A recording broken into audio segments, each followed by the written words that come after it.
A todos nuestros televidentes reciban un saludo fraterno. En este momento comenzamos con el informativo, noticias al instante para que estés bien informado. Bienvenidos a las noticias de hoy. El viceministro de Gobierno, Esteban Torres, advierte sobre las consecuencias negativas si Verónica Abad asume la presidencia debido a la campaña para la reelección de Noboa. Subraya la importancia de alinear visiones con el presidente para garantizar la estabilidad del país. Aquí sus declaraciones. Sería nefasto para el país que una persona que no comulga con la visión, con las acciones del presidente, asuma el poder. Porque lo primero que hará en el primer día es revertir todas aquellas historias que el gobierno ha tenido, especialmente en la lucha contra la impunidad y la inseguridad. Así que caminos legales, entiendo que existen algunos, incluso hay una denuncia en el Tribunal Contencioso Electoral, pero nosotros estaremos atentos a ver. Irene Vélez, secretaria de Comunicación, expresa preocupación por la designación de Verónica Abad en el gobierno, en medio de acusaciones de corrupción. Abad testificará este martes 28 de mayo en el caso Nene, aumentando la presión por transparencia y rendición de cuentas. Aquí sus declaraciones. Esto reafirma que la decisión que tomó en su momento Daniel Noboa no estaba fuera de un contexto, digamos de alguna forma, que habían razones para que él actuara como estaba actuando, que no es que era un producto vengativo ni nada por el estilo, sino que habían los suficientes indicios para poder tener que separar a una persona dentro de un gobierno que evidentemente ya estaba en escándalos de corrupción. Entonces no se podía empezar un gobierno así. Si se quería hacer un nuevo Ecuador, no se podían traer las actitudes o la forma de hacer política del pasado, y creo que esto aquí confirma claramente que las decisiones del presidente Daniel Noboa estaban encaminadas hacia justamente eso, hacia una nueva forma de hacer política. El viceministro de Gobierno, Esteban Torres, informa que el avance en la construcción de cárceles cuenta con financiamiento y está próximo a concluir el proceso de contratación. Sin embargo, se enfrentan desafíos legales, especialmente en la selección de ubicación de estos centros. Aquí la noticia. Están pendientes todavía ciertos temas legales, especialmente donde se sitúa la cárcel, pero avanza ese proceso e incluso entiendo que ya hay contratistas designados o está el proceso de contratación por terminar. Leonidas Issa, presidente de la CONAIE, rechaza el informe a la Nación, tildándolo de engaño basado en datos imprecisos. Destaca la omisión del presidente sobre presuntos casos de corrupción gubernamental. Se intensifica la polémica sobre transparencia y rendición de cuentas. Aquí sus declaraciones. Creo que como dejó a la mayoría de los ecuatorianos, es una falacia, es una mentira que se monten sobre datos inexactos, falsos, en las cuales no demuestra que hay una vincularidad con resolver los problemas reales de la gente. Además de lo que ha dicho usted y la página, que estoy totalmente de acuerdo, creo es importante también poner algunos temas. Lo que no ha dicho el presidente de la República a todos es sobre los negociados que ha servido el gobierno para el gobierno de Noboa. En este caso, permítame poner algunos elementos más. Ya se me fue. Aquí estamos. No, está buscando información. Ya, se le fue la información. Pensaba que se cayó la transmisión. No. Dele. Ya. Entonces aquí, por ejemplo, lo que no se ha dicho es los primeros hechos que se dieron. Y aquí también hay que llamarle la atención a todos los que apoyaron en esta iniciativa. Se llamó bonito la ley, la primera ley, ¿no es cierto? Y se permitió 2.000 millones de dólares. ¿Se puede imaginar en un país tan jodido como el que tenemos en este momento, 2.000 millones de dólares? ¿Qué más?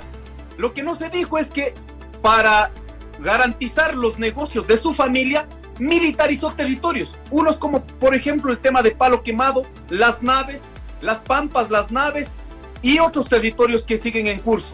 Lo que no dijo también es que el 5 de marzo se fue a firmar en Canadá sobre los negocios del resto de territorios, aperturando, engañando también, que va a aperturar nuevamente los procesos mineros. ¿Qué más? Lo que no ha dicho, no ha hablado sobre el negocio de su esposa en Olón, ¿no es cierto? En ese sentido creo que no es solo el único territorio, sino otros territorios más. Lo que no habló es sobre en este caso, sobre la presión generada, por no decir otra cuestión, en este caso a la Embajada de México, que esto ha dejado una secuela de aquí en adelante sobre los problemas de cómo están viendo al Ecuador en adelante. Lo que tampoco ha dicho es, por ejemplo, los tonelajes de droga que fueron encontradas en su periodo de gobierno y también vinculado a la anterior gestión del presidente Lasso. Eso no dice, eso se mantiene oculto. Lo que tampoco ha dicho es que los niveles de violencia instaladas en el Ecuador y que solo a show en este momento ha mantenido, y lo que no ha dicho en este momento es de los más de 15,000 detenidos, ¿cuántos realmente están vinculados al narcotráfico? ¿O acaso solo ha utilizado este escenario para garantizar el show político mediático, para garantizar su popularidad? La ministra de Producción, Sonsoles García, anuncia la firma de 11 contratos de inversión, sumando más de $200 millones. Un impulso clave para la economía nacional. Se esperan detalles sobre los sectores y empresas beneficiadas. Presentamos el detalle de sus declaraciones. ¿Cuántos contratos de inversión se han firmado en su gestión y cuántos están en camino en los próximos meses?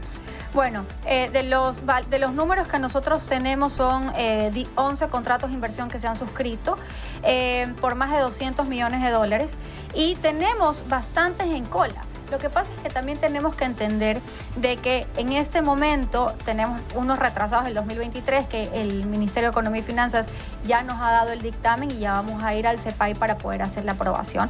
Pero tenemos todos los del 2024 que están siendo revisados y estos entran dentro pues de un proceso donde primero necesitan un informe interno del ministerio, posteriormente del ente rector y luego van a finanzas antes de pasar al subcomité. Entonces, todo este proceso tarda aproximadamente unos 4 o 6 meses y también tenemos que entender pues, que el Estado ha hecho mucho sacrificio fiscal. En su comparecencia durante el informe a la Nación de Daniel Noboa, el viceministro de Gobierno, Esteban Torres, reafirmó categóricamente que ningún miembro del servicio público fue obligado a unirse a la movilización ciudadana en apoyo al presidente Noboa el 24 de mayo.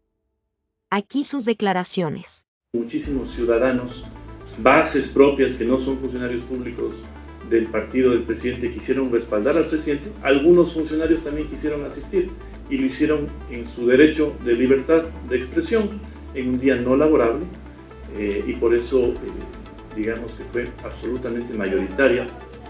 No, en absoluto. Entonces, así se dio esa convocatoria.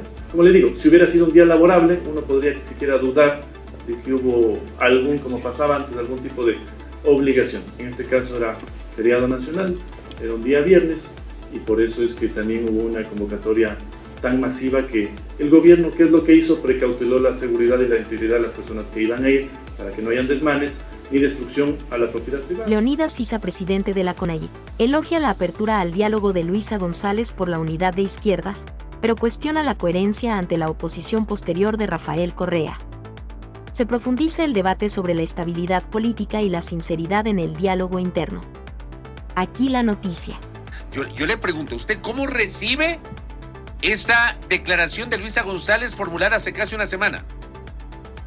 Saludo la vocería de la señora Luisa González, creo que ha hecho eco al llamado a la unidad de las izquierdas en el país, pero asimismo debo rechazar, mientras la presidenta de un movimiento necesita, ¿no es cierto?, un diálogo, al siguiente día cae a dinamitar el expresidente Correa.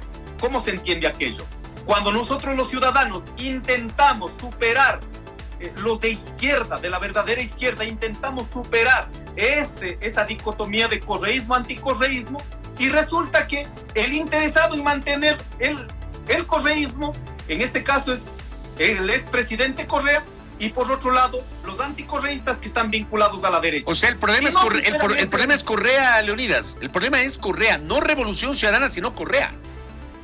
Yo creo que hay dirigentes realmente que no están permitiendo establecer, porque si no también recurrimos a la historia. En los 10 años, los niveles de insulto que tuvo el movimiento indígena, ataque al movimiento indígena, no está permitiendo que una nueva camada de dirigentes realmente pensemos en el país.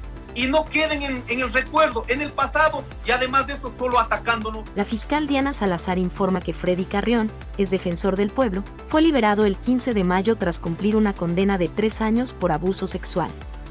Su liberación despierta fuertes debates sobre la justicia y la responsabilidad en la sociedad. Presentamos el detalle de sus declaraciones.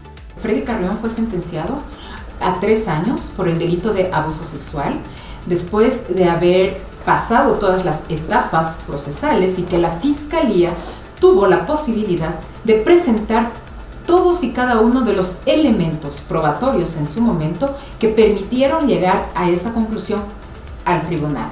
Es un delito de abuso sexual que se encuentra bajo reserva por norma expresa y por tanto se ha dado también este pie para que cualquier cosa se diga.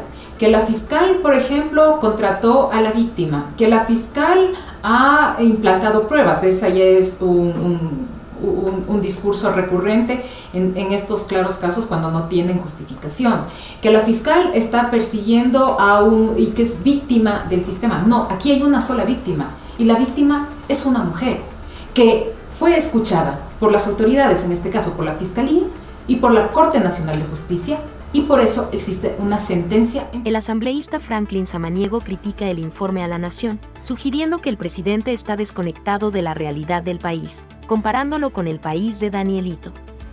Se intensifican las críticas sobre la percepción y la gestión gubernamental. Presentamos sus declaraciones. El día de la presentación del informe, es lamentable que no sabemos que el presidente de la República en qué país vive. Lamentablemente los datos presentados, no sé qué asesores son los que le facilitan. Lamentablemente los temas de inseguridad, vimos que en estos días 2 alcaldes fallecidos, decenas de personas víctimas de asesinato, víctimas de sicariato. Por un lado, y por otro lado nos ha hablado también de institucionalidad. Es lamentable, por ejemplo, tener un ministro de salud que no se preocupe, por ejemplo, de los temas de la vida de las personas, ¿no? En el tema del cáncer con Solca, en el tema del dengue, en el tema de las dializadoras, del diálisis, que salva vidas. Lamentablemente nos decían que sí hay deudas, pero que están reestructurando y están pagando, y vemos que en los últimos días se han multiplicado.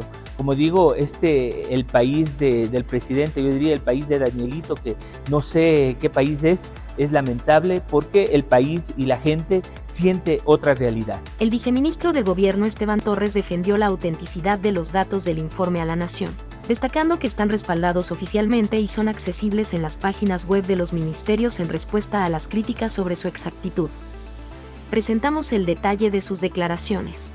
Se ha especulado o ciertos opositores han querido tachar que los datos no eran ciertos, los datos son oficiales, los datos están reflejados en las páginas web de los ministerios y es justamente lo que compuso el informe a la Nación del presidente de la República. La asambleísta Viviana Veloz arremete contra el discurso presidencial, calificándolo como el punto de partida de una campaña para la reelección en lugar de una rendición de cuentas genuina. Su crítica subraya la politización de la administración en el estado de Ecuador. Presentamos sus declaraciones.